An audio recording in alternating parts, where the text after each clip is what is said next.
Hey guys, welcome back to our channel. అందరు ఎలా ఉన్నారు? బాగున్నారా? నేను బాగున్నాను ఫ్రెండ్స్. ఈరోజు మళ్ళీ ఒక మంచి రెసిపీతో మీ ముందున్నారు. ఆల్రెడీ వీడియోలో చూస్తున్నారు కదా, ఇదేనండి జీడిపప్పు పాకం.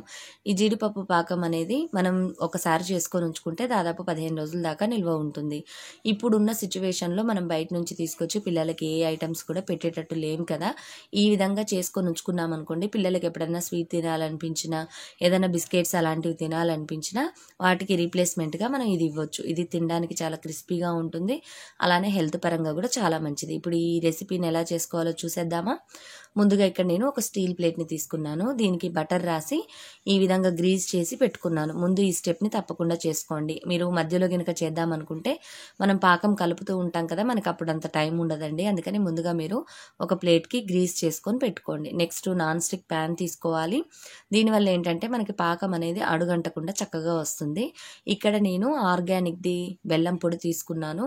ఈ ఆర్గానిక్ ప్రోడక్ట్స్ అనేవి మనకి సూపర్ మార్కెట్స్ వేటిల్లోనైనా దొరుకుతాయండి, కాకపోతే కాస్ట్ వైజ్గా కొంచెం ఎక్కువ రేట్ ఉంటాయి. నెక్స్ట్ వచ్చేసి ఇక్కడ నేను ప్యాన్ పెట్టుకున్నాను, మీడియం ఫ్లేమ్లో పెట్టానండి. ఇక్కడ నేను పొడిలాగా ఉన్న బెల్లం తీసుకున్నాను. ఈ బెల్లంలో కూడా సాల్టెడ్ ఉంటుంది, అన్సాల్టెడ్ ఉంటుంది.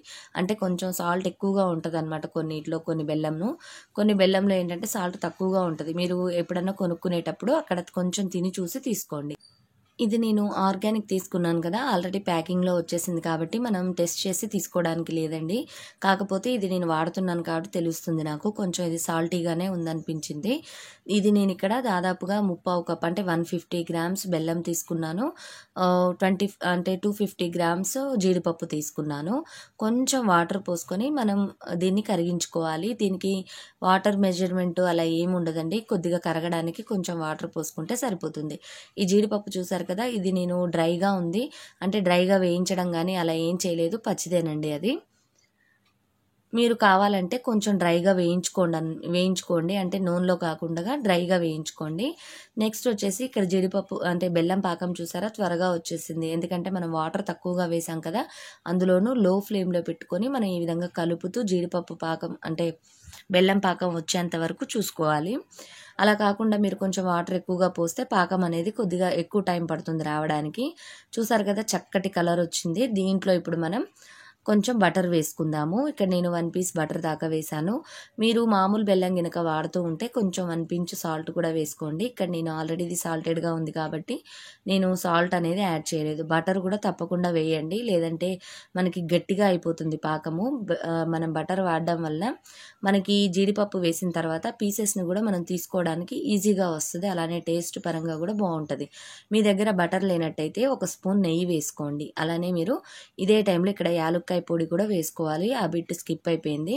మీరు ఇలాచీ పొడిని కూడా కొంచెం వేసుకోండి. నేనైతే ఇక్కడ వేయలేదండి, ఎందుకంటే మా పిల్లలకి ఇలాచీ పొడి అంటే ఇష్టం ఉండదు, ఆ ఫ్లేవర్, అందుకని నేను వేయలేదు.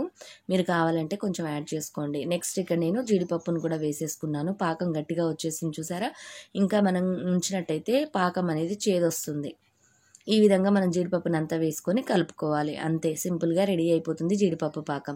మీరు ఇదే ప్లేస్లో పల్లీలను కూడా వేసుకొని సేమ్ ఇదే ప్రొసీజర్లో చేసుకోవచ్చు.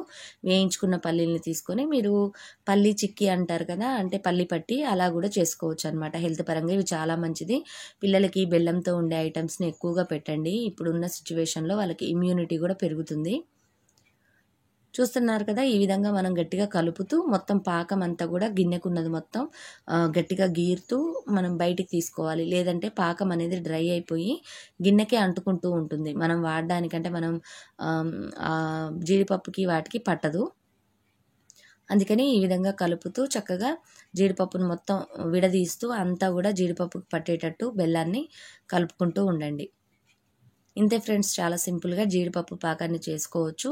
మనం కేక్స్ ఇలాంటివన్నీ చేయడం కంటే ఈ విధమైన రెసిపీస్ చేసి పెట్టామంటే పిల్లలకి చాలా బాగుంటుంది. అలానే పుట్నాలు ఉంటాయి కదా, అంటే వేయించిన శనగపప్పు అంటారు, దాన్ని కూడా మనం ఈ విధంగా చేసి మనం పిల్లలకు పెట్టవచ్చు. అది కూడా చాలా మంచిదండి హెల్త్కి. పుట్నాల పప్పులో చాలా విటమిన్స్ ఉంటాయి. పల్లీల కంటే కూడా పుట్నాల పప్పులో ఎక్కువ ఉంటాయి అన్నమాట విటమిన్స్. పుట్నాలని పేదవాళ్ళ జీడిపప్పు అని బాదం పప్పు అని పిలుస్తారనమాట. బాదం పప్పులో ఉండే అన్ని విటమిన్స్ పుట్నాల పప్పులో ఉంటాయి. ఆ విధంగా కూడా ట్రై చేసి చూడండి, చాలా బాగుంటుంది హెల్త్కి. ఈ విధంగా మనం మొత్తం కూడా ఒక ప్లేట్లోకి తీసేసుకున్నాము. ఇది కాసేపు చల్లారిన తర్వాత మనకి విడివిడిగా వచ్చేస్తుంది. ఇక్కడ నేను పాకం అనేది కొంచెమే వేసుకున్నాను బెల్లము. మీకు ఎంత స్వీట్ కావాలంటే దానికి తగ్గట్టుగా మీరు ఇంకా కొంచెం ఎక్కువ వేసుకోవచ్చు. చూసారు కదా, ఇక్కడ మీకు లైట్గా గోల్డ్ కలర్లో కనిపిస్తుంది, అంటే కొంచెం పాకం తక్కువ వేసుకున్నాను నేను. ఇంతే ఫ్రెండ్స్, జీడిపప్పు పాకం అనేది రెడీ అయిపోయింది. ఈ వీడియో ఎలా అనిపించింది? నచ్చినట్టయితే తప్పకుండా లైక్ చేయండి. కొత్తగా చూసే వాళ్ళైతే సబ్స్క్రైబ్ చేసుకోండి నా ఛానల్ని. అలానే పక్కన ఒక బెల్ ఉంటుంది, దాన్ని కూడా యాక్టివేట్ చేసుకుంటే నేను ఏదైనా వీడియోస్ పోస్ట్ చేయగానే మీరు వెతుక్కోకుండానే నా వీడియోస్ మీ ముందు ఉంటాయి. ఇది చూసారా, ఇక్కడ కొంచెం డార్క్గా కనిపిస్తుంది, అలానే పాకం ఎక్కువగా ఉంది. ఇది నేను మళ్ళీ చేశానండి. అంతకుముందు కొంచెం పాకం తక్కువగా చేసుకున్నాను, ఆ తర్వాత పిల్లలకి నచ్చి మళ్ళీ చేయమంటే కొద్దిగా పాకం ఎక్కువ చేశాను అనమాట. అంటే బెల్లం ఎక్కువ తింటే మంచిది కదా హెల్త్కి, బ్లడ్ ఇంప్రూవ్మెంట్ కూడా చాలా ఉపయోగపడుతుంది బెల్లం అనేది. విడిగా ఇస్తే పిల్లలు ఆ బెల్లం ముక్కలు నవలరు. కొంతమంది పిల్లలు చక్కగా తింటారు బెల్లాన్ని, ఆ విధంగా తినని వాళ్ళకి ఈ విధంగా చేసి పెట్టవచ్చు. ఇంతే ఫ్రెండ్స్, మరిన్ని మంచి వీడియోస్తో మరిన్ని మంచి రెసిపీస్తో మేము ముందు ఉంటాను. Bye bye, see you, have a nice day. Video కనుక నచ్చినట్టయితే లైక్ చేయండి, తప్పకుండా ట్రై చేయండి. రెసిపీ ఎలా వచ్చిందన్నది కింద కామెంట్లో షేర్ చేయండి.